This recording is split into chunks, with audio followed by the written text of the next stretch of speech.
Hello po, nandito ko ngayon sa Lakay Ago Restaurant dito sa La Union.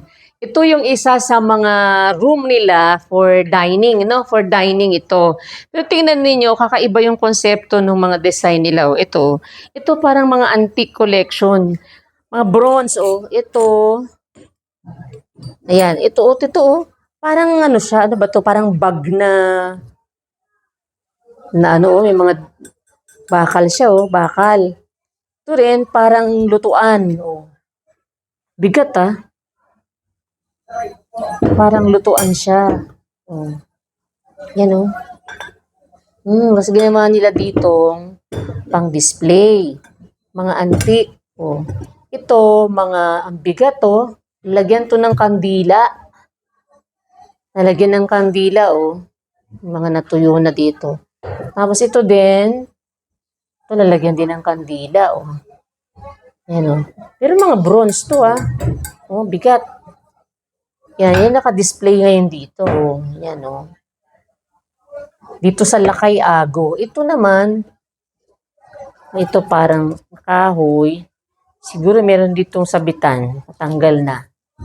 Mga antik na siya oh. Ito. Ang bigat ah. Bronze.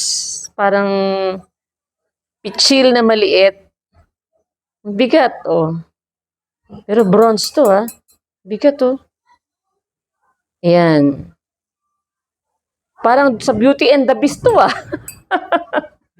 Di ba yung Beauty and the Beast may ganito?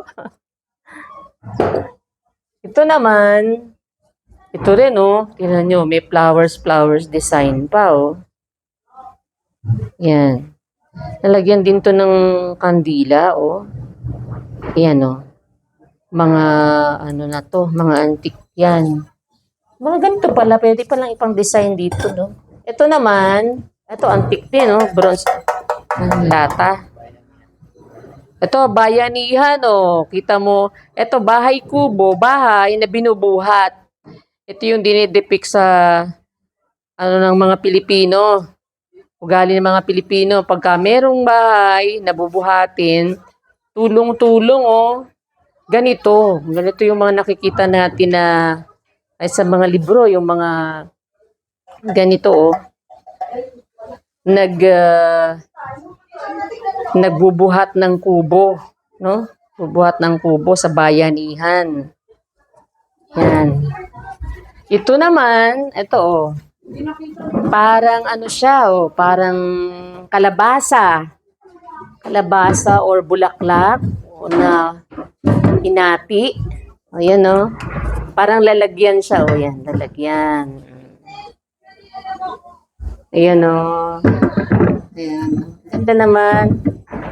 Oh, ito naman, ito parang lumang mga flower, paper flower. Ayan, no?